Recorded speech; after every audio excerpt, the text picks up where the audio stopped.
ஒரு 10 கோடி ரூபா மதிப்பு மிக்க ஒரு வீடு ஒன்று இருக்கு. அந்த வீடை உங்களுக்கு இலவசமா நான் தரேன். அப்படி தந்தேன் அப்படின்னா உங்கள எத்தனை பேர் வாங்குவீங்க? அதே போலதான் இங்க ஒரு கேள்வி நம்ம ஹீரோக்கும் ஹீரோயினுக்கும் கேட்கப்படுது. ஆனா அதுக்கு ஒரு அக்ரிமெண்ட் ஒன்னே ஒண்ணுதான் இருக்கு. இந்த வீட்டுக்கு போறதுக்கு பேஸ்மெண்ட் ஒண்ணு இருக்கு. அந்த பேஸ்மெண்ட்டுக்கு மட்டும் நீங்க போகக்கூடாது. ஏன்னா அதை நான் பூட்டு போட்டு பூட்டியிருக்கேன். அப்படி போனீங்க அப்படின்னா அந்த வீடு எனக்கே மறுபடி சொந்தமாக்கும். அதனால நீங்க போகாம பாத்துக்கோங்கன்னு சொல்லி ஒரு அக்ரிமெண்ட்டை போடுதேன். உங்கள எத்தனை பேர் இந்த வீடை நீங்க வாங்குவீங்க அப்படின்றத கமெண்ட் செக்ஷன்ல கமெண்ட் பண்ணிட்டு போங்க. சோ இன்னைக்கு நம்ம பார்க்க போற படம் செல்லார் டோர்ஸ். வாங்க வீடியோக்குள்ள போகலாம். படத்தோட ஸ்டார்டிங்ல நம்ம ஹீரோவையும் ஹீரோயினையும் தான் காமிக்காங்க. அவங்க வீட்டுக்குள்ள இருந்து ஏதோ ஒன்று டிஸ்கஸ் பண்ணிட்டு இருக்காங்க. என்ன அப்படின்னா நம்ம ஹீரோயின் ஆல்ரெடி 5 மாசம் கர்ப்பமா இருப்பாங்க. சோ பிறக்க போற பிள்ளைக்காக அவங்க வீட்டுல ஒரு ரூமை மட்டும் ஒதுக்கி அதுக்கு என்ன மாதிரியான பெயிண்ட் அடிக்கலாம் அப்படின்னு சொல்லி பேசிக்கிட்டு இருக்காங்க. நம்ம ஹீரோயின் வந்து ஒரு காலேஜ் ப்ரொஃபஸரா இருப்பாங்க. நம்ம ஹீரோ வந்து ஒரு ஆர்கிடெக்ட் இன்ஜினியரா இருப்பாங்க.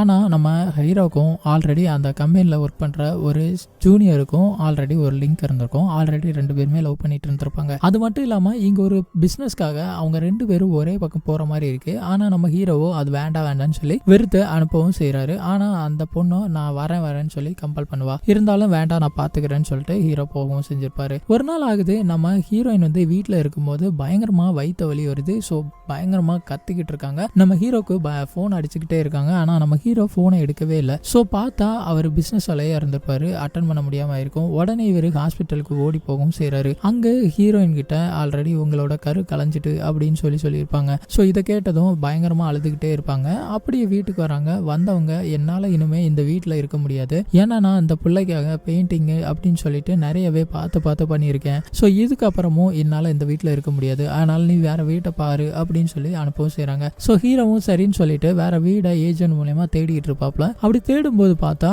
அந்த வீடு எதுவுமே செட்டே ஆகாது. ஸோ அந்த ஏஜென்டோ என்கிட்ட இன்னொரு பெரிய பிசினஸ் பண்ண இருக்காரு, அவர்கிட்ட கேட்டா கண்டிப்பா ஒரு வீடு கிடைக்கும் உங்களுக்கு அப்படின்னு சொல்லி அந்த அம்மாவும் கூட்டிட்டு போறாங்க. அங்க பார்த்தா அந்த வீடு பயங்கர பெருசா இருக்கு. பயங்கரமான பங்களா வீடு மாதிரி இருக்கு. அப்பதான் அந்த வீட்டோட ஓனர் சொல்றாரு, உங்களுக்கு எது சந்தோஷத்தை கொடுக்கும் அப்படின்னு சொல்லி ஒரு கேள்வியை கேட்கிறாரு. இந்த மாதிரி பெரிய பெரிய கட்டிடங்களா இல்ல வேற என்ன அப்படின்னு சொல்லி கேட்டதுக்கு நம்ம ஹீரோ வந்து சொல்றாரு, அந்த கட்டிடத்துக்குள்ள எவ்வளவு சந்தோஷமா வாழ்றோமோ அதுதான் நம்மளுக்கு சந்தோஷத்தை கொடுக்கும் அப்படின்னு சொல்லி ஹீரோவும் ஒரு அருமையான பதில சொல்லியிருப்பாரு. ஸோ அது நம்ம வீட்டு ஓனருக்கு ரொம்பவே பிடிச்சு போகுது. அப்பதான் அவர் சொல்லுவாரு, நானும் ஒரு காலத்துல ரொம்பவே சந்தோஷமா தான் வாழ்ந்தேன். அதுக்கப்புறமா என் பொண்டாட்டி பிள்ளைங்க அப்படின்னு சொல்லி எல்லாரும் பிரிஞ்சதுக்கு அப்புறமா இது வெறும் கல் மாதிரி தான் தெரியவும் செய்யுது. சரி வாங்க சாப்பிடுங்க அப்படின்னு சொல்லி இந்த ஹவுஸ் ஓனரும் கூட்டிட்டு போறாங்க. அப்படியே அன்னைக்கு சாப்பிட்டுட்டு எடுத்துட்டு நைட் ஆயிருது. ஸோ அந்த நைட்டு பார்த்தா ரொம்ப லேட் ஆகினதுனால வீட்டிலே படுத்துக்கோங்க அப்படின்னு சொல்லி அந்த ஹவுஸ் ஓனரும் சொல்லிடுறாரு. ஸோ இவங்களும் சரி இன்னைக்கு ரொம்ப லேட் ஆயிடுச்சு, சரி நீ வேற ட்ரிங்க் பண்ணிருக்க அதனால வண்டி ஓட்டக்கூடாது அப்படின்னு சொல்லிட்டு இந்த மாதிரி நல்ல மனுஷங்கள்லாம் கிடைக்கிறது ரொம்ப கஷ்டம் அப்படின்னு சொல்லிட்டு நைட்டு படுத்துட்டு தூங்கிறவும் செஞ்சுறாங்க. மறுநாள் காலையில் எந்திரிச்சிடும். சரி அவர்கிட்ட சொல்லிட்டு வீட்டுக்கு கிளம்பலாம் அப்படின்னு சொல்லிட்டு இவங்களும் வெளியே வந்து பாக்குறாங்க. வீடு முழுக்க தேடி பார்த்தோம் அந்த ஓனர் இருக்க மாட்டாரு. ஆனா அங்க ஒரு டேபிள்ல மட்டும் ஒரே ஒரு டாக்குமெண்ட் இருக்கும். அந்த டாக்குமெண்ட்ல என்ன எழுதியிருக்கும் அப்படின்னா,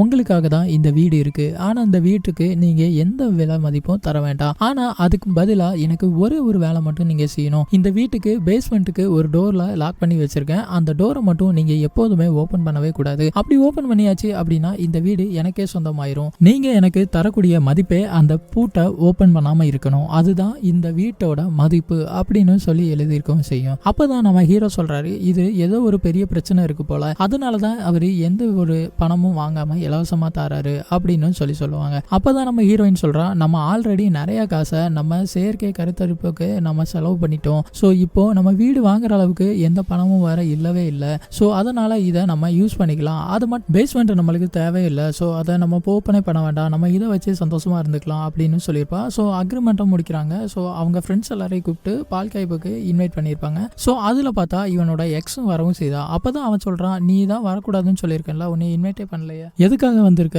அப்படின்னு கேட்டதுக்கு, ஆமா நான் உன் கரு கலைஞ்சு போச்சுன்னு கேள்விப்பட்டேன், ரொம்ப வருத்தப்படுத்தேன். ஆனா உனக்காக நான் எப்போதும் வெயிட் பண்ணிட்டு இருக்கேன் அப்படின்னு சொல்லுவா. அப்பதான் இவன் சொல்லுவான், அதெல்லாம் எனக்கு தேவையில்ல, ஏதோ தெரியாம நடந்து போச்சு, அதை விட்டுரு அப்படின்னு சொல்லிடுறான். மறுநாள் காலையில நம்ம ஹீரோயின் வீட்டுக்கு வெளியில நின்றுட்டு இருப்பா. அந்த டைம்ல தான் பக்கத்து வீட்டுக்காரங்க சொல்றாங்க, நான் அந்த பக்கத்து வீடு தான் அப்படின்னு சொல்லிட்டு, இந்த வீட்டுல நீங்களாவது இனிமே ரொம்ப காலத்துக்கு இருக்கணும் அப்படின்னு சொல்லுவா. அப்பதான் இவ என்ன நினைக்கிறான்னா, என்ன இப்படி சொல்லிட்டு போறாங்க அப்படின்னு நினைச்சுக்கிட்டு இருப்பா. அதே போல ஹீரோவும் அவனோட கம்பெனிக்கு போயிருப்பா. அங்க போகும்போது அங்க எல்லாரும் இவனை ஒரு மாதிரியா பார்க்கவும் செய்யறாங்க. அப்பதான் அங்க சீனியர் மேனேஜர் கூப்பிட்டு அனுப்புறாங்க, உன்னோட எக்ஸ் உன் மேல ஒரு புகார் கொடுத்திருக்கா, அதுவும் ஏபி சிங்னு கொடுத்திருக்கா. ஸோ அதனால உன்னைய கம்பெனில இருந்து சஸ்பெண்ட் பண்றோம் அப்படின்னு சொல்றாரு. நைட்டு அவரோட வீட்டுக்கு வராரு. வந்ததும் நம்ம ஹீரோயின் கம்பெனி எப்படி போச்சு அப்படின்னு கேட்கிறாரு. அன்னைக்கு அவர் சொல்லவே இல்லை, இந்த எக்ஸை பத்தியும் சொல்லல, அந்த அந்த கம்பெனியில் சஸ்பெண்ட் ஆனதை பற்றியும் சொல்லவே இல்லை, அப்படியே மறைச்சிட்டு எல்லாமே நல்லா போச்சு அப்படின்னு சொல்லியிருப்பாரு. அப்போ தான் நம்ம ஹீரோயின் சொல்கிறாங்க, சரி நான் ரொம்ப நாளாக வேலைக்கே போகாமல் இருக்கேன், ஸோ இனிமேல் நான் வேலைக்கு போகிறேன் அப்படின்னு சொல்லியிருப்பான். அதுக்கு உடனே சரி நம்மளுக்கும் வேலை போச்சு, வேற வழி இல்லை, சரி ஓகே போயிட்டு வா அப்படின்னு சொல்லி இவர் அனுப்ப செய்கிறாரு. நம்ம ஹீரோயின் வேலைக்கு போனதுக்கு அப்புறமா இவனுக்கு வேலை இல்லை, ஸோ ஜாகிங் போயிட்டு அப்படியே சுற்றிட்டு வச்சுட்டு வீட்டிலே தான் இருந்துட்டு இருக்கான்.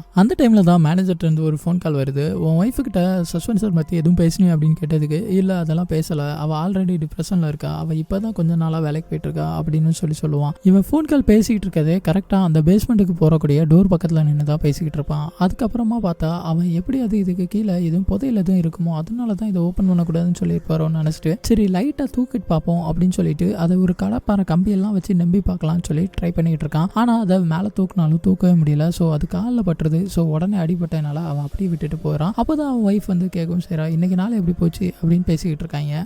அந்த டைமில் தான் இவன் ரொம்ப சோகமாக இருக்கான். அப்போ தான் இவன் கேட்குறா, எதுக்காக சோகமாக இருக்கான்னு கேட்கும்போது, அந்த பேஸ்மெண்ட்டுக்குள்ளே கண்டிப்பாக ஏதோ ஒரு பொருள்லாம் இருக்குது, அதனால தான் அவர் வந்து நம்மளை பூட்டு போட்டுட்டு திறக்கக்கூடாதுன்னு சொல்லிட்டு போயிருக்காரு அப்படின்னு சொல்கிறான். அப்போ தான் இந்த ஹீரோயின் சொல்கிறான், அவர் நம்மளுக்கு போட்ட கண்டிஷனே அது ஒன்று தான், நம்ம எப்போதும் அதை மீறக்கூடாது, அப்படி மீறிட்டோம் அப்படின்னா இந்த வீடு நம்ம கையை விட்டு போயிடும், பிறகு ரொம்பவே சங்கடமாயிரும் அப்படின்னு சொல்லிட்டு ரொம்பவே கோவத்தில் பேசிட்டு அங்கேருந்து கிளம்பவும் செஞ்சுருப்பான். மறுநாள் ஆகுது. மறுநாள் இந்த வீட்டோட பிளானை கேட்டு பக்கத்தில் இருக்கக்கூடிய இன்ஜினியர்கிட்ட போய் விசாரிக்கவும் செய்கிறாரு. ஸோ அவர்கிட்ட இருந்து பிளானை வாங்கும்போது தான் சொல்கிறாரு, இந்த ஃபோன் காலை எம்மட் வந்து எடுக்கவே மாட்டேக்காரு, ஸோ அந்த ஓனர்கிட்ட பிளான் கேட்கலான்னு பார்த்தாலும் முடியலை, அதுக்காக தான் உங்ககிட்ட வந்திருக்கோம் அப்படின்னதும் அந்த இன்ஜினியர் சொல்கிறாரு, இந்த பேரை கேட்டு ரொம்ப வருஷம் ஆச்சு, அவர் 25 வருஷம் 30 வருஷத்துக்கு முன்னாடி இருந்தார், ரொம்ப சந்தோஷமாக தான் இருந்தார், ஆனால் கொஞ்ச நாளைக்கு அப்புறமா அப்படியே அவங்க பொண்டாட்டி பிள்ளைலாம் இறந்ததும் அப்படியே அவர் காணாமல் போயிட்டாரு அப்படி சொல்லுவார். வீட்டில் வந்து பிளானை பார்த்ததுமே வீட்டு வழியாகவே அந்த பேஸ்மெண்ட் போகிறதுக்கு ஒரு வழி இருக்குது அப்படின்றத கண்டுபிடிச்சிடுறாரு. பார்த்தா அந்த மச்சப்படி கீழே தான் இருக்கும். ஸோ அதை வந்து சீல் பண்ணி வச்சிருக்கவும் செய்வாங்க. ஸோ உடனே அதை அடித்து உடச்சி இவர் உள்ளே போகிற மாதிரி ஒரு வழியை ஏற்பாடு பண்ணுறாரு. உள்ளே போய் பார்த்தா இன்னொரு டோர் இருக்கவும் செய்யும். ஸோ அந்த டோரை ட்ரில் பண்ணிக்கிட்டு இருப்பாரு. அந்த டைமில் தான் அவங்க ஒய்ஃபோட கார் சவுண்டு கேட்குது. உடனே இவர் அங்கிருந்து அடிச்சு பிடிச்சி வெளியே ஓடி வரவும் செய்வாரு. வந்தவர் அங்க எதுவுமே நடக்காத மாதிரி காமிச்சிக்கவும் செய்யறாரு. அப்பதான் ஹீரோயின் வராங்க. வந்தவங்க இன்னைக்கு நாள் எப்படி போச்சு என்னன்னு கேட்கும்போது, நாள் நல்லாவே போச்சு, நான் உன்னை பாக்குறதுக்காக தான் சீக்கிரமா வந்தேன்னு ஹீரோயின் சொல்றாங்க. நம்ம ஹீரோவும் ஆமா நானும் உன்னை பார்க்கணும்னு சொல்லிட்டு தான் நானும் இன்னைக்கு சீக்கிரம் வந்துட்டேன் அப்படின்னு சொல்லி போய் சொல்லவும் செய்யறாரு. ஸோ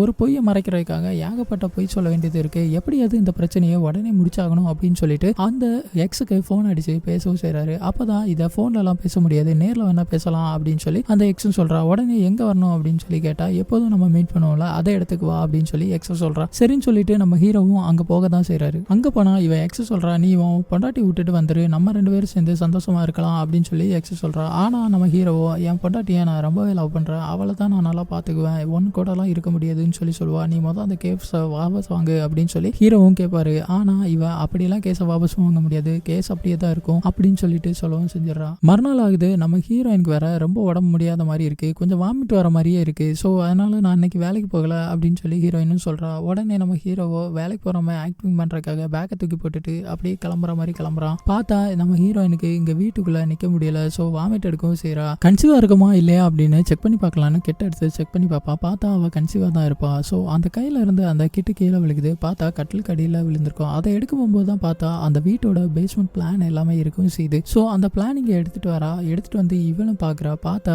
அதே டோரா கண்டுபிடிக்கவும் செய்யறா. அப்படி கண்டுபிடிக்கும் போது தான் தெரிய வருது, இது ஆல்ரெடி யாரோ ஓபன் பண்ணிருக்காங்க அப்படின்றது தெரிஞ்சுக்கிறா. அதை வேற யாரும் ஓபன் பண்ணிருக்க மாட்டாங்க, நம்ம ஹஸ்பண்ட் தான் ஓபன் பண்ணிருப்பா அப்படின்னு சொல்லிட்டு அவளுக்கு கன்ஃபார்ம் பண்ணிக்கவும் செய்யறா. சரி உள்ள போய் என்ன இருக்குன்னு பார்க்கலான்னு போகும்போது டார்ச் எடுத்துட்டு போவா. திடீர்னு டார்ச் கட் ஆயிருது. ஸோ வேற பேட்டரி மாத்திரலாம் அப்படின்னு சொல்லிட்டு மேலே ஏறி பேட்டரி எடுத்து மாத்திட்டு இருப்பா. அந்த டைம்ல ஒரு கார் வர மாதிரி சவுண்டு கேட்கும். பார்த்தா அது யாருன்னா அது நம்ம ஹீரோவோட எக்ஸ் தான் வந்திருப்பா. அது மட்டும் இல்லாமல் அவள் பேட்டரி எடுத்துகிட்டு இருக்கும்போது யாராவது வீட்டுக்குள்ளே இருக்கீங்களா அப்படின்னு சொல்லிட்டு இவள் உள்ளே கேட்டுட்டு வரா. அது மட்டும் இல்லாமல் உள்ளே கேட்டுட்டு யாரும் சத்தம் இல்லைன்னொடனே அப்படியே நேராக மாடிக்கு ஏறி போகவும் செய்வா. அங்கே நம்ம ஹீரோவும் ஹீரோயினோட ஃபோட்டோவை பார்த்து இவளுக்கு பயங்கரமாக காண்டாகுது. இவங்க 2 பேரும் இவ்வளோ சந்தோஷமாக இருக்காங்கன்னு சொல்லி ரொம்ப கடுப்பாகவும் செய்கிறா. அதே டைமில் தான் ப்ரெக்னென்சி கிட்ட பார்த்ததும் இவளுக்கு பயங்கரமான பொறாமை வருது. என்னடா அப்படின்னு சொல்லிட்டு இருக்கா. அதே டைமில் நம்ம ஹீரோயின் வேற அந்த கதவு டக்கு டக்குன்னு அடிச்சுட்டு இருக்க சவுண்டு கேட்டு வெளியே வந்து பாப்பா. சரி இது காற்றுல ஆடுது அப்படின்னு சொல்லிட்டு அவளும் அப்படியே விட்டுட்டு போயிடுறா. அதே டைமில் ஹீரோயினும் வெளியே போகிற மாதிரி காமிக்கவும் செய்கிறாங்க. அதே டைமில் தான் நம்ம ஹீரோக்கு ஒரு ஃபோன் கால் வருது. அதுவும் மேனேஜர்கிட்ட இருந்து, ஏன்டா நீ அவகிட்ட பேசாதான்னு சொல்லியிருக்க, நீ மறுபடியும் தனியாக கூப்பிட்டு பேசியிருக்க, அவள் மறுபடியும் உன் மேலே கம்ப்ளைண்ட் கொடுத்துருக்கா அப்படின்னு சொல்கிறாரு. அதே டைமில் தான் இவன் காரில் உட்காந்து பேசிட்டு இருப்பான். எதுத்தால பார்த்தா அந்த எக்ஸோட கார் போகிறத பார்த்து நம்ம பொண்டாட்டிக்கிட்ட எதையாவது பற்றி உளறி வச்சிருப்பாளோ இல்லை நம்மளை பற்றி ஏதாவது ஆளாத்தி சொல்லியிருப்பாளோ அப்படின்னு சொல்லிட்டு அந்த காரையே பின்தொடர்ந்து வேகமாக போய்கிட்டு இருக்கான். ஆனால் பார்த்தா அந்த காரு ஒரு டேனில் திருப்பிடுது. இவன் அந்த கார் எங்கே போச்சுன்னு தெரியாமல் முழிச்சுக்கிட்டு அப்படியே நின்றுறான். அது மட்டும் இல்லாமல் அன்னைக்கு வேற வழி இல்லை, என்ன செலவோ எது செலவோன்னு சொல்லி பயந்துக்கிட்டே அன்னைக்கு நைட்டு தான் வீட்டுக்கு போகிறான். அப்போ வீட்டுக்கு போனால் அவனோட ஒய்ஃப் வேற ரொம்பவே சோகமாக இருக்காங்க. ஸோ அப்போ தான் இவன் என்ன சொல்லி தொலைச்சாலோ என்னன்னு தெரியலையே அப்படின்னு சொல்லிட்டு முழிச்சுட்டே போகிறான். ஆனால் அங்கே அவன் ஒய்ஃபு, இங்கே பின்னாடி டோருக்கு போகக்கூடாதுன்னு சொல்லியிருக்கல, நீ எதுக்காக போகிற அப்படின்னு சொல்லுவா. அது மட்டும் இல்லாமல் நான் மறுபடியும் ப்ரெக்னெண்ட்டாக இருக்கேன் அப்படின்னு சொல்லுவா. இனிமேல் அந்த பேக் டோருக்குலாம் போகக்கூடாது, அந்த ட்ரில் பண்ணியிருக்கிறது எல்லாத்தையுமே நான் பார்த்தேன் அப்படின்னு சொல்லிட்டு அதை இனிமேல் சீல் பண்ணிடலாம் அப்படின்னு சொல்லிட்டு இவங்களே கட்டையெல்லாம் எடுத்து வச்சு அடித்து சீல் பண்ணவும் செஞ்சுருப்பாங்க. மறுநாள் காலையிலே நம்ம ஹீரோயின் வந்து ஒரு ரூமை காமிச்சு, இங்கே தான் நம்ம பிறக்க போகிற குழந்தைக்கு ரூமாக செட் பண்ணுவோம், அதுக்கு என்ன கலர் அடிக்கலாம் அப்படின்னு சொல்லிட்டு மறுபடியும் பேசிக்கிட்டு இருக்காங்க. அந்த டைமில் தான் நம்ம ஹீரோக்கு ஒரு கால் வருது. அதுவும் ஆஃபீஸில் இருந்துச்சு.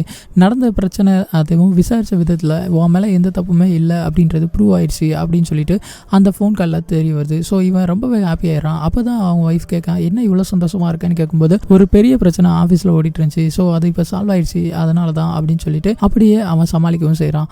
அப்புறம் இவனும் கம்பெனிக்கு போகிறான். போனதுமே அங்கே போய் ஹெச்ஆர்ட்ட ரொம்பவே தேங்க்ஸ் அப்படின்னு சொல்லிட்டு இருக்கான். அப்போ தான் அந்த எக்ஸ் எங்க அப்படின்னு சொல்லி கேட்கும்போது, அவள் ஒரு வாரம் லீவுன்னு சொல்லியிருக்கா, அவளுக்கு ஏதோ உடம்பு சரியில்லையா அப்படின்னு சொல்லிட்டு, சரி அவளை பற்றிலாம் எதுவும் பேச வேண்டாம் விடு அப்படின்னு சொல்லிட்டு அந்த ஹெச்ஆர் விட்டுறாரு. வீட்டுக்கு போனால் அந்த பேபிக்காக ஒரு ரூம் ஒன்று ரெடி பண்ணியிருந்தாங்களா, அந்த ரூமில் ஒரு ஃபோட்டோ ஃப்ரேம் ஒன்று இருக்குது. அந்த ஃப்ரேமை எடு அப்படின்னு சொல்லிடுறா. அது நல்லா இல்லை அப்படின்னா அதை எடுத்துகிட்டு பார்த்தா பின்னாடி ஒரு ஹோல்ஸ் மாதிரி தெரியுது. அது பார்த்தா அதை நோண்டி பார்க்கும்போது தான் தெரியுது அது உள்ள ஒரு புல்லட் ஒன்று இருக்கும். சரி, நான் தான் உன்ட்ட முன்னாடி சொல்லியிருந்தேன்ல, இந்த வீட்டில் பெரிய பிரச்சனை இருக்குது, அதனால தான் அவர் நம்மளுக்கு ஃப்ரீயாக கொடுத்துட்டு போயிருக்காரு. இங்கே பாரு, இப்போ ஒரு புல்லட்லாம் இருக்குது, இதை வச்சு ஏதாவது பெரிய பிரச்சனை ஆகும், அது மட்டும் இல்லாமல் போலீஸ் கேஸ் ஆகும் அப்படின்னு சொல்லியிருப்பா. அப்போ தான் நம்ம ஹீரோயின் சொல்கிறா, அப்படிலாம் எதுவும் நடக்காது. ஏன்னா அவர் கிட்டத்தட்ட 25-30 வருஷத்துக்கு முன்னாடியே அவங்க ஒய்ஃபெல்லாம் வெளியே போயிட்டாங்க, அவங்க இறந்து போனதான் சொல்கிறாங்க. ஆனால் என்ன ஆச்சு ஏதாச்சுன்னு இன்ன வரைக்கும் என்ன போலீஸ் விசாரிக்காமலே இருந்திருப்பாங்க. அதெல்லாம் இப்போ ஒன்றும் பெரிய விஷயமே கிடையாது, விட்டுரு அப்படின்னு சொல்லி அவளும் சொல்கிறா. மறுநாள் கம்பெனி போயிருப்பான். கம்பெனியில் பார்த்தா போலீஸாக நிற்கும். என்ன பிரச்சனை என்னாச்சு அப்படின்னு கேட்கும்போது, ஏன்னா உனக்கு பிரச்சனையே தெரியாதா, இங்கே உன் எக்ஸ் காணாமல் போய் ரொம்ப நாள் ஆயிடுச்சான், ஸோ அதனால தான் விசாரிக்கிறதுக்காக போலீஸ் வந்திருக்காங்க. அது மட்டும் இல்லாமல் அவளோட கார் வேறு அங்கே ஆற்று ஓரமாக ரொம்ப தூரத்தில் நிற்கிதாமா. அப்படியே நம்ம ஹீரோயினையும் அந்த பக்கத்து வீட்டுக்காரங்களையும் காமிக்கிறாங்க. அப்போ தான் நம்ம ஹீரோயின் கேட்காங்க, அன்றைக்கி எதுக்காக நீங்கள் அந்த மாதிரி ஒரு வார்த்தை சொன்னீங்க, நீங்களாவது ரொம்ப நாள் இருங்கன்னு சொல்லிட்டு, அதுக்கு என்ன அர்த்தம் அப்படின்னு கேட்கும்போது, இந்த வீட்டுக்கு வரவங்க எல்லாருமே கொஞ்ச நாள் இருப்பாங்க, அதுக்கப்புறம் பார்த்தா காணாமல் போயிடுவாங்க, அதனால தான் உங்களையும் உங்கள் ஹஸ்பண்டே பார்க்கும்போது ரொம்ப சந்தோஷமாக இருக்க மாதிரி இருக்குது, ஸோ நீங்களாவது ரொம்ப நாள் இருக்கணும் அப்படின்றதுக்காக தான் நான் அப்படி ஒரு வார்த்தையை சொன்னேன் அப்படின்னு சொல்லுவாங்க. அந்த டைமில் தான் டிவியில் பார்த்தா அந்த எக்ஸோட ஃபோட்டோ வேறு நியூஸில் ஓடிக்கிட்டு இருக்கும். அந்த பொண்ணு வந்து காணாமல் போயிட்டா அப்படின்னு நியூஸில் சொல்லவும் செஞ்சுருப்பாங்க. அப்போ தான் நம்ம ஹீரோ வந்து வீட்டுக்கு வந்ததும் நம்ம ஹீரோயின் வந்து கேட்கவும் செய்கிறாங்க, ஏப்பா வந்து பொண்ணு காணாமல் போயிட்டாலாமா என்னாச்சுன்னு கேட்கும்போது, ஆமாம் இன்றைக்கி காலையில் நிறைய போலீஸ்லாம் வந்தாங்க, அவங்க வந்து விசாரிச்சுக்கிட்டு தான் இருந்தாங்க, ஆனால் நல்லா இருந்தா சரி அப்படின்னு சொல்லிட்டு அவனை விட்டுறான். அதுக்கப்புறமா தான் அவன் கையில் இருக்கக்கூடிய புல்லட்டு, அதாவது அந்த ஆல்ரெடி கிடச்சதில் அந்த வீட்டு சவத்துலேருந்து அந்த புல்லட்டையும் அவன் வீட்டில் இருக்கக்கூடிய நிறைய புல்லட்டு அந்த பிஸ்டல்ஸ் எல்லாம் வச்சு எடுத்து மேட்ச் பண்ணி பார்ப்போமேன்னு பார்த்துட்டு இருக்கான். பார்த்தா அவன் வீட்டில் இருக்கக்கூடிய அதே சேம் புல்லட்டு கூட இது மேட்ச் ஆகிறத நோட் பண்ணவும் செய்கிறான்.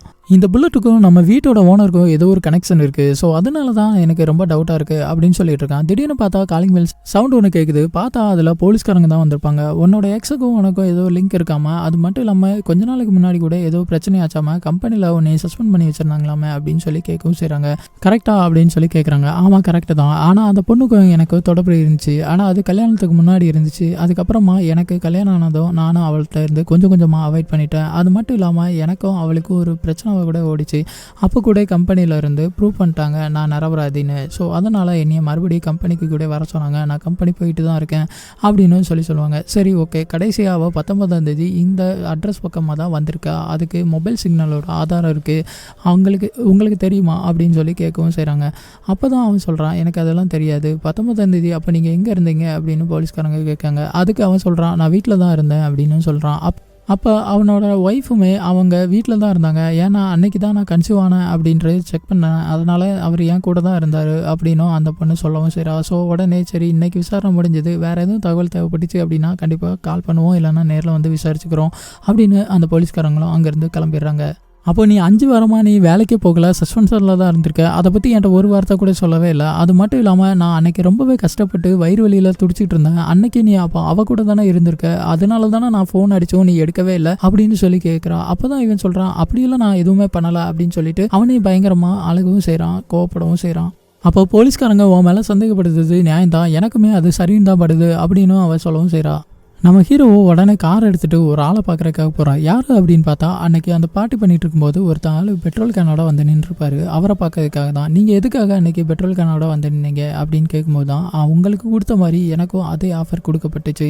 நானும் என் பொண்டாட்டி எல்லாருமே சந்தோஷமாக தான் இருந்தேன். நான் நிறைய குடிச்சிக்கிட்டு இருந்தேன். ஸோ எனக்கும் என் ஒய்ஃபுக்கு நடுவில் நிறைய பிரச்சனை வந்துச்சு. அதனாலேயே நான் நிறைய பொய் சொல்ல வேண்டியதாகிடுச்சு. அந்த பொய்கள் எல்லாம் அந்த வீட்டில் இருக்கும்போது வெளிச்சத்துக்கு வரவும் செய்யுது. ஸோ அதனாலேயே நிறைய பிரச்சனை வந்துச்சு. ஒரு அந்த பேக் டோரை எரிச்சு விட்டுட்டா அந்த பிரச்சனை எல்லாம் போயிரும் தான் நான் நினச்சேன். அன்னைக்கு வந்தேன். ஆனால் அன்னைக்கு பார்ட்டி நடந்துகிட்டு இருந்ததுனால அந்த பேக் டோரை எரிக்க முடியலை அப்படின்னு சொல்கிறாரு. கடைசியில் இப்போ என்ன தான் சொல்ல வரீங்க, அந்த பேக் டோரை உடைக்கலாமா இல்லையா அப்படின்னு சொல்லி ஹீரோ கேட்குறாரு. அதுக்கு அவர் சொல்கிறாரு, கண்டிப்பாக அது ஓப்பன் பண்ணி பார்த்தா தான் நம்மளுக்கு அதில் என்ன இருக்குது ஏதுன்னு சொல்லிட்டு தெரிய வரும் அப்படின்னு சொல்கிறாரு. அப்போ தான் நம்ம ஹீரோயின்கிட்ட வந்து இவர் சொல்கிறாரு, இன்றைக்கி நான் அந்த பேக் டோரை உடைக்காமல் விட மாட்டேன் அப்படின்னு சொல்லிட்டு கம்பியெல்லாம் எடுத்துகிட்டு போய் வேகமாக அடித்து உடச்சிக்கிட்டு இருக்காப்புல. அப்போ தான் நம்ம ஹீரோயினும் உடைக்காத அப்படின்னு சொல்லிட்டு எவ்வளவோ சொல்லி பார்த்தோம். நம்ம ஹீரோ கேட்கல. உடனே ஹீரோயின் ஒரு கட்டை எடுத்து மண்டையில ஒரே அடித்து மயக்கம் போட வச்சுருவாங்க. உடனே தூக்கி கொண்டு வீட்டுக்குள்ளே போட்டிருப்பாங்க. கொஞ்சம் கொஞ்சமாக ஹீரோக்கு மயக்கம் தெளிது. என்ன அப்படின்னு உனக்கு என்ன தான் பிரச்சனை அப்படின்னு ஹீரோயின் கேட்காங்க. அப்போ தான் என் எக்ஸோட பிரச்சனை வேறு ஓடிக்கிட்டு இருக்கு. அது மட்டும் இல்லாமல் இன்றைக்கி அந்த கதவை உடைக்காமல் விட மாட்டேன் அப்படின்னு சொல்லிட்டு கோபத்தில் எழுந்திரிச்சு கிளம்புறதுக்கு முயற்சி பண்ணுவான். அப்போ தான் நம்ம ஹீரோயின் அந்த ஒரு ஃபோன் எடுத்து டேபிளில் வைக்கிறா. அந்த ஃபோனை பார்த்துட்டு இது எக்ஸோட ஃபோனில் அப்படின்னு சொல்லிட்டு இவனு கேட்குறான். அவளுக்கு உனக்கு என்ன பிரச்சனை அப்படின்னு ஹீரோ கேட்குறாங்க. அதுக்கப்புறமா தான் அந்த ஃப்ளாஷ்பேக்கை காமிக்கவும் ஆரம்பிக்காங்க. அந்த டோர் வந்து காற்றுல ஆடிட்டு இருக்குன்னு பார்த்தோம்ல, அது ஆல்ரெடி நம்ம அந்த எக்ஸ் தான் ஓப்பன் பண்ணிட்டு வந்திருப்பா. அது காற்றுல ஆடிட்டு இருந்திருக்கும். ஆனால் அதை பெருசாக கண்டுக்கிட மாட்டா. ஏன்னா அது காற்றுல ஆடுதுன்னு சொல்லிட்டு லாக் பண்ணிவிட்டு இவ கிளம்பி உள்ளே போகிறதுக்கு போவா. ஆனால் பார்த்தா மேலே இருந்து யாரும் நடக்கிற மாதிரி சத்தம் கேட்டுக்கிட்டு இருக்கும். ஸோ உடனே இவ என்ன பண்ணுவா அப்படின்னா ஒரு கன் எடுத்துகிட்டு அங்கேருந்து கிளம்பி மேலே போவா. அப்போ தான் போகும்போது பார்த்தா இந்த எக்ஸ் நிற்கிறத பார்க்கவும் செஞ்சுருப்பான். ஸோ உடனே ஒன்றால் தாண்டி எனக்கு இவ்வளோ பிரச்சனை, நான் தான் இவன் கூட இப்படி சந்தோஷமாக இருந்திருக்கணும், ஆனால் இப்போ நீ இருந்துக்கிட்டு இருக்க, நான் உன்னைய இனிமேல் நிம்மதியாக வாழவே விட மாட்டேன் அப்படின்னு சொல்லி இந்த எக்ஸ் சொல்ல, உடனே நம்ம ஹீரோயினுக்கு கோவம் வந்து அவங்க கையில் இருக்கக்கூடிய கன்னால் நம்ம எக்ஸை ஷூட் பண்ணவும் செஞ்சுருப்பான். அதுக்கப்புறமா தான் நம்ம ஹீரோயின் யோசிக்கிறாங்க, நம்ம பெரிய தப்பு பண்ணிட்டோம், இந்த மாதிரி செஞ்சுருக்கக்கூடாது, உடனே போலீஸ்க்கு கால் பண்ணலாம் அப்படின்னு சொல்லிட்டு ஃபோன் எடுப்பாங்க. அதுக்கப்புறமா தான் யோசிப்பாங்க, நம்ம ஆல்ரெடி இப்போ கன்சீவாக இருக்கோம், இந்த டைமில் நம்ம போலீஸு கேஸுன்னு சொல்லிட்டுலாம் அலைய முடியாது அப்படின்னு சொல்லிட்டு ஆல்ரெடி அந்த ரூமில் வர பெயிண்ட் அடிக்கிறதுக்காக கீழே ஒரு பெரிய பேப்பர் ஷீட் ஒன்று விரிச்சிருப்பாங்க. ஸோ அதில் தான் ரத்தம் எல்லாமே செஞ்சுருக்கும். ஸோ உடனே அப்படியே அது வச்சு கவர் பண்ணி அதை டேப் அடித்து இவங்களால் தூக்க முடியாமல் அப்படியே தரன்னு கீழே இழுத்துட்டு வந்து பேஸ்மெண்ட்டில் கொண்டு வந்து போடவும் செஞ்சுருப்பாங்க. அந்த டைமில் தான் நம்ம ஹீரோயின் தான் அந்த எக்ஸோட காரை ஓட்டிகிட்டு போய் தூரமாக கொண்டு விட்டுட்டு அந்த ஃபோனில் இருக்கக்கூடிய சிம் கார்டை கலத்தி தூர வீசிட்டு அவளோட மெயில் ஐடியில் இருந்தே கம்பெனிக்கு ஒரு மெயில் போட்டிருப்பா, எனக்கு உடம்பு சரியில்லை அப்படின்னு சொல்லிட்டு. அப்போ தான் நம்ம ஹீரோவும் அந்த காரை தான் துரத்திட்டும் போயிருப்பார். அது மட்டும் இல்லாமல் அந்த எக்ஸ் போட்டிருந்த அன்னைக்கு ட்ரெஸ்ஸை கூட எடுத்து இவ தான் அந்த தீயில போட்டு எரிக்கவும் செஞ்சிருப்போம். எல்லாத்தையுமே பக்கவாக பிளான் பண்ணியிருப்பான். ஆனால் அன்னைக்கு ஷூட் பண்ணும்போது மட்டும் 2 புல்லட் தான் அந்த எக்ஸ் மேலே பட்டிருக்கும், 1 புல்லட் வந்து செவுத்து மேலே விழுகவும் செஞ்சுருக்கோம். ஸோ நம்ம ஹீரோக்கு இவ்வளோ நாளாக என்ன நினச்சிருப்பான் அப்படின்னா, இந்த பேஸ்மெண்ட்டை திறந்தாச்சு அப்படின்னா இந்த ஹவுஸ் ஓனரோட ஒய்ஃபோட பாடி அப்படி தான் கிடக்கும் அப்படின்னு தான் இவ்வளோ நாள் நினச்சி அதை எல்லாத்தையுமே போலீஸ்கிட்ட காமிச்சாச்சு அப்படின்னா வீட்டு ஓனர் மேலே தானே கேஸ் சொல்லும். அதுக்கப்புறமா இந்த வீடை நம்மளே சொந்தமாக்கிக்கலாம், நம்மளே வச்சு யூஸ் பண்ணிக்கலாம் அப்படின்னு தான் நம்ம ஹீரோ நினச்சிட்டு இருந்திருப்பான். ஆனால் இப்போ இவனோட ஒய்ஃபே ஒரு பாடியை கொண்டு உள்ளே வச்சிருக்கனால இப்போ இவனால் போலீஸ்கிட்ட போகவும் முடியாது. இப்போ நம்ம ஹீரோயின் சொல்லலாம், நடந்ததெல்லாம் நடந்து போச்சு, இனிமேல் நம்ம பிள்ளை குட்டி அப்படின்னு சொல்லிட்டு நம்ம 3 பேரும் சந்தோஷமாக இருக்கலாம். அதுக்கு நீ இதை பற்றி போலீஸ்கிட்ட போய் சொல்லவே கூடாது. அது மட்டும் இல்லாமல் அப்படியே நீ சொன்னாலும் கூட கவலை இல்லை, ஏன்னா நான் தான் உனக்கு சாட்சி சொல்லியிருக்கேன், அன்னைக்கு நீ என் கூட தான் இருந்தேன் அப்படின்னு சொல்லிட்டு. ஒருவேளை நீ போலீஸ்கிட்ட போன அப்படின்னாலும் நானே சொல்லிடுவேன், நீ தான் இந்த கொலையை பண்ணுன அப்படின்னு சொல்லிடுவேன். அவங்க போலீஸும் நம்ம தான் செய்வாங்க அப்படின்னு இவ அவனை மிரட்டவும் செய்கிறான். அப்படியே கொஞ்ச நாள் ஆகுது. அதுக்கப்புறமா இவனோட ஒய்ஃபுக்கு வளகாப்பு நடத்துகிறாங்க. அப்போ ஃப்ரெண்ட்ஸு ஃபேமிலி அப்படின்னு சொல்லிட்டு எல்லாருமே வந்திருக்காங்க. அப்போ ஒரு ஆள் மட்டும் கிஃப்ட் கொடுத்துருக்காங்க. அதில் அந்த ஹவுஸ் ஓனரோட கிஃப்ட்டு தான் மிரட்டி விட்ருக்கோம். எதனால் அப்படின்னா, இப்போ தான் அவருக்கு கொடுத்த கிஃப்ட்டில் நீங்கள் தான் இந்த வீட்டுக்கு ரொம்பவே பொருத்தமான தம்பதி. எதனால் அப்படி சொல்கிறேன் அப்படின்னா, இப்போது உங்களுக்கு பேக் டோரோட சாவியே நான் அனுப்பி விட்டுருக்கேன். ஏன்னா இப்போது அங்கே அவர் செஞ்ச கொலைகளில் இருக்கக்கூடிய டெட் பாடிஸும் கிடக்கலாம், அப்படி இல்லை அப்படின்னா இதுக்கு முன்னாடி இருந்துட்டு போனவங்களோட டெட் பாடிஸும் கிடக்கலாம். ஏன்னா இவங்களால் இப்போ அந்த காமிச்சு கொடுக்கவே முடியாது அப்படின்னும் இந்த படத்தை கடைசியாக முடிக்கவும் செய்கிறாங்க.